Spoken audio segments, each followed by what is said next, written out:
There's gonna be 7 dishes today that we're gonna make. Pretty excited about that. It's gonna be all traditional dishes, Korean dishes. We're gonna start with the meat, but in the end there's gonna be 3 types of pancakes, meat dish, bibimbap, and the Korean version of sushi. So the dish we're gonna start with is called bulgogi, so it means like meat that is cooked in the flame. So excited. Haven't had breakfast yet. No, I'm cooking my own breakfast and I'm gonna eat it. I think like it builds up the excitement, cooking your own food. So adding sugar, you know, it breaks down the meat. Oh, that's a lot of sugar. Okay, green plum extract. Just gonna take a good chunk of pepper. Pepper's nice. So we're marinating the meat and everything we put in there. So sugar, garlic, soy sauce, sesame oil, and sugar. We're marinating glass noodles that are made, I've never heard that, from sweet potato starch. So like, I think sweet potato is very important in Korean kitchen, and so far I'm absolutely loving it. There's a lot of marination here. Marinating beef, marinating noodles. I love it. Cutting vegetables is actually usually Sascha's task. I hope I will succeed. You have to understand that usually at home when we're cooking, even van life, no, like doesn't matter where we are. If we're cooking something, Sascha is the veggie cutter. Like I usually don't do it. He's just really good at it. He's like really detail oriented, right? Yes, as every German should be. So I'm always handing him all the veggies and do your job. Now I'm on the job. No pressure. Not really all the same sickness. I really love cooking classes in all countries because there's usually so much amazing food. You usually get like great recipes and tips for supplements that maybe don't exist in your country, and then you're just gonna have like a flavor of vacation at home. Right? Onion cutting. We reached the point of no return when I start crying. Or not. Haven't started crying yet. I think cooking your own food builds up the same excitement, if not more, than like seeing your food cook, which is usually the case when you're on the street getting street food and all these Asian very open kitchens, and like this is kind of the same excitement building. Oh, my eyes. Ooh. Spring onions. I think we're getting there. You're doing great. Yeah, am I? You're crying from the onions. So sad. You cry? Are you okay, Maddy? Yeah, it's fine. Did you cry? They always do. We're cutting the veggies and preparing the meat for later. We are going to do gimbap, which is basically the Korean version of sushi. We'll be rolling Korean seaweed roll. So kim is a seaweed and a bap is cooked rice. It's Have a nice 100% drizzle soybean oil. of soybean oil. Don't use olive oil at all. Olive oil is like white people oil, not suitable for Asian dishes. Not meant for the Asian kitchen to cook with. So the carrots, we're gonna kind of fry in the pan until they get a little crunchy, so we can add them as a really crunchy, nice filling to our gimbap. I think this is the moment when you can see if you slice it thinly enough or not. But I think it's fine. I did a good job. It looks fine. Not as good as Sascha would have done, but this is exciting. Oh, thank you. Pickled rice. Nori sheets. So the difference between a sushi and gimbap is that in sushi the rice is basically just plainly used, and then you have your sushi rolls. But here you actually season the rice, so the rice already has a little bit of flavor before you put it onto the roll. And you usually use sesame oil, sesame seeds, and salt. Looks great. Rice Smells spatula. delicious. Yeah, it does smell, right? Like sesame oil is just the smells best. just the best, yeah. So there's one shiny side and one rough side. Rough side for the ingredients, shiny side to look pretty afterwards.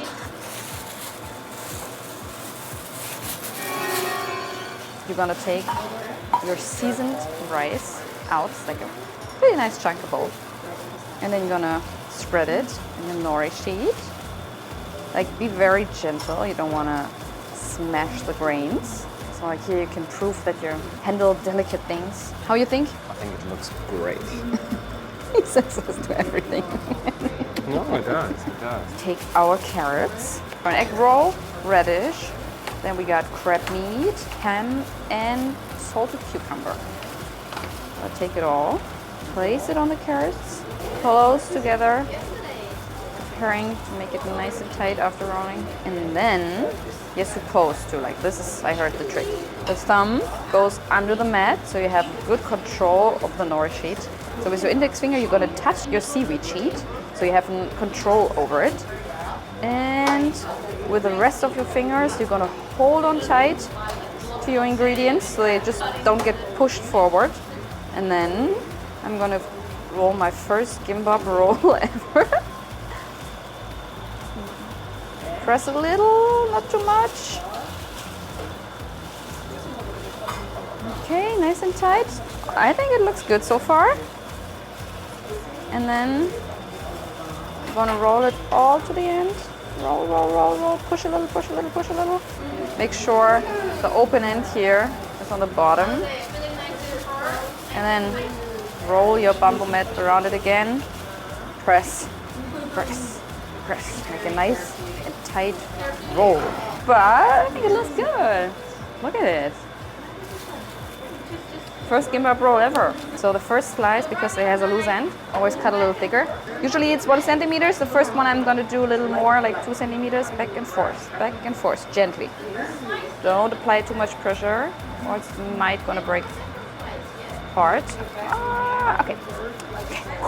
First one done. Back and forth, back and forth, back and forth. Ooh, that works quite well. I'm so excited. Like I've never done sushi rolls. And now I'm doing the gimbap roll. Oh, there are quite a lot of rolls from just like this one big roll. I'm gonna arrange it very, very, very pretty so you can't see the flaws in the rolls that I created.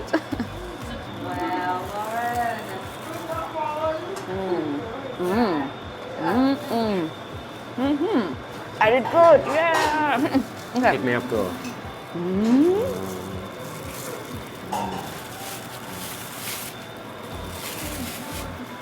Amazing. I could have this for breakfast. Yeah, Fantastic. I love when you cook with chopsticks. Like I feel so like Asian cooking style. If it's not a spoon, but I'm gonna use like chopsticks for cooking and for stirring and mixing. It's cool. I love it already. I think it's a good consistency. I could use goo. It's a little sticky, little liquishy, not too much.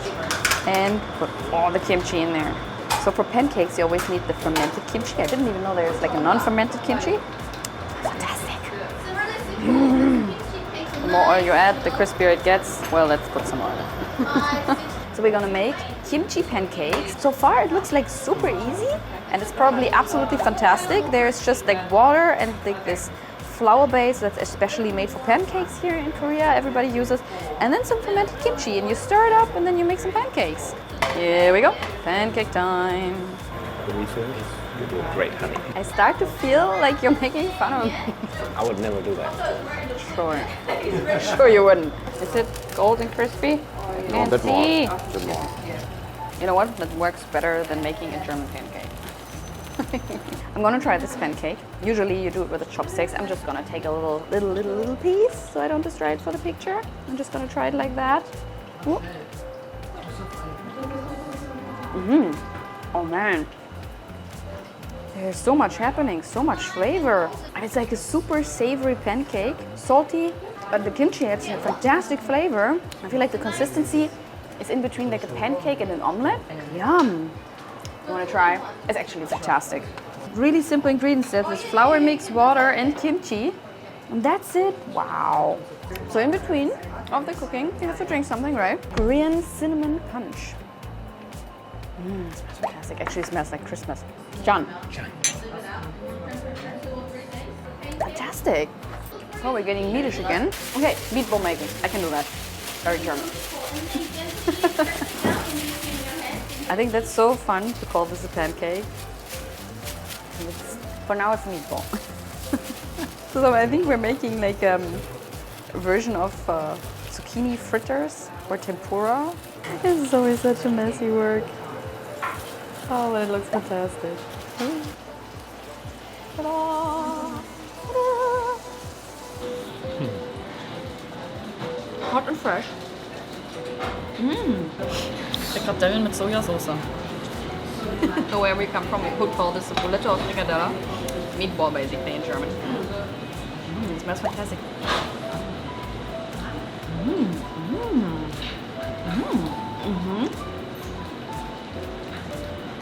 For the next one, I'm gonna assist you. Oh, you're gonna assist me. So we're gonna do glass noodles with veggies, like a stir fry, from what I heard. Okay, again. Is it on? Oh. Oh, start. Yeah, start. Yeah, yeah, Okay, yeah. there you go. Good job. Yeah. Thanks for assisting. Oh yeah, you're welcome. Goodbye. It feels more like a takeover. Please do your thing. Okay, so we fry them up a bit, right? Yeah. Did we add the salt already and to the veggies? Yeah, a bit of salt in there. Anschwitzen. Sweat them down. I think this works better with the spatula. Ooh, nice. What's like spinach? Nice. We're gonna add some spinach in here. And you add the noodle, you see the noodle. Oh yeah. Bring it on. Really not good as a thrower. Ready. It's ready. Yeah. Okay, okay. And then you was put quick. some sesame oil. Oh my god. Yum yum. Nice. Okay, so far we've done the gimbap, 3 different types of pancakes. The one with kimchi and flour, and then we did like the fritters, the zucchini fritters, and the meatballs. And this might be my favorite so far. We're gonna have glass noodle stir fry. I'm gonna try now.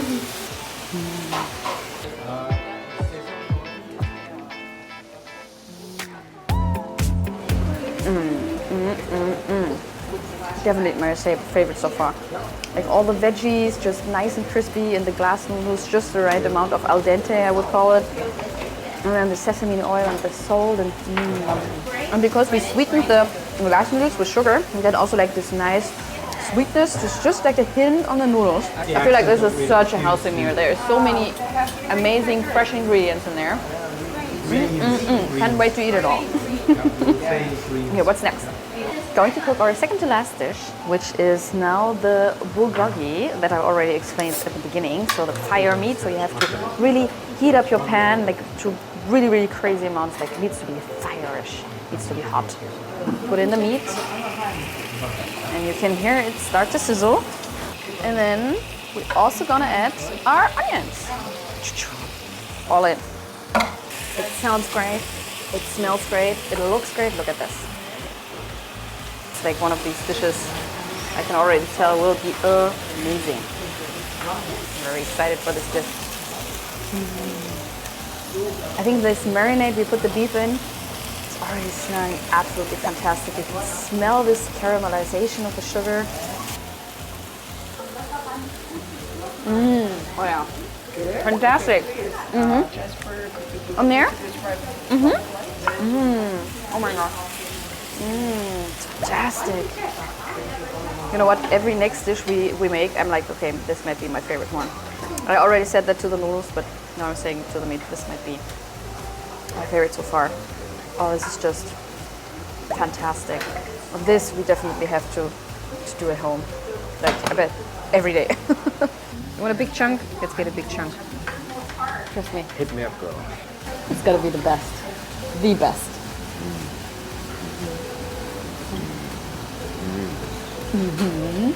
Yeah. Yeah. You can taste the onions and the spring onion. And the marinade of the beef is just. Yeah. A bit of a sweet touch to it.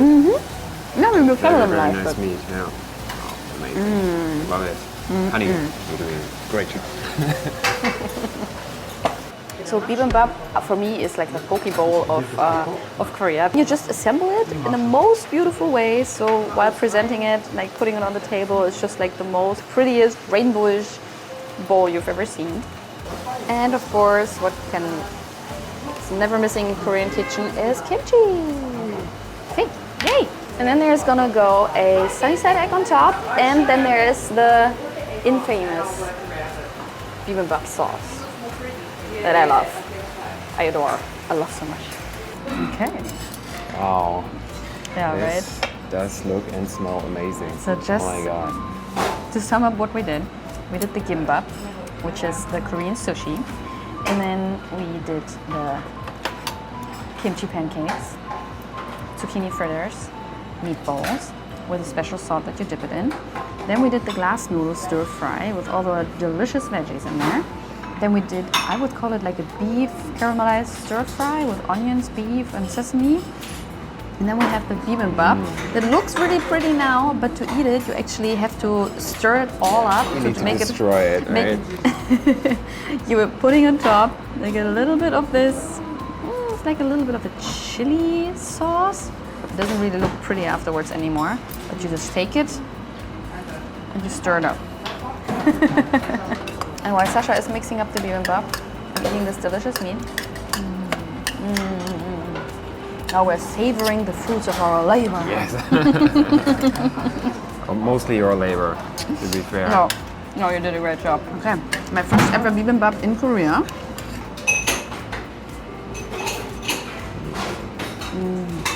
Oh yeah. Nice or nice? Or amazing?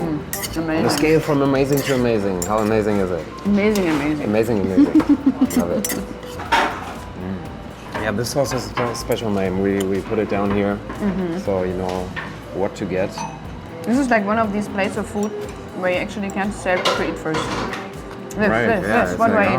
I feel like this beef dish with a little bit of rice on the side could be my whole meal for the day. This is really, really good. But let's not forget about the kimchi pancakes. They're very good. So if you're interested in doing an amazing cooking class experience here in Seoul, South Korea, head over to Seoul Cooking Club. We're gonna link it down there. Just book your cooking class and be in heaven. Right? It's amazing. It's so good. And then you'll be actually able to cook this at home too. Matty-sayo!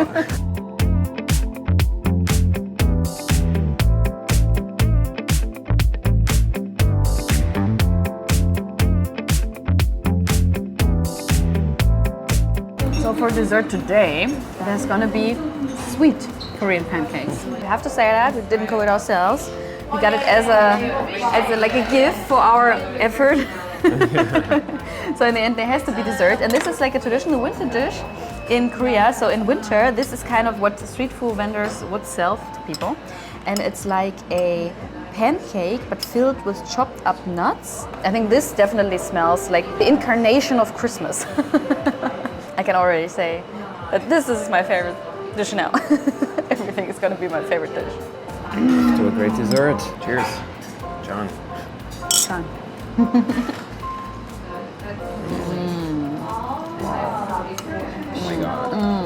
Oh my God. Oh yes. I feel like the pancake has a little bit of a very stiff mochi quality. And then the paste in between is like, I think it's really like crushed nuts and then sugar and cinnamon and other spices. I have to legally take away your dessert and eat it myself now. Thanks, honey, for cooking for me. Thanks for filming. Couldn't do it without you. Oh. No, it's true. Am I supposed to film myself? I couldn't do it without you. See, we're a great team. I mean it very honestly. Yeah, me too. Don't be fake. Good job, mate.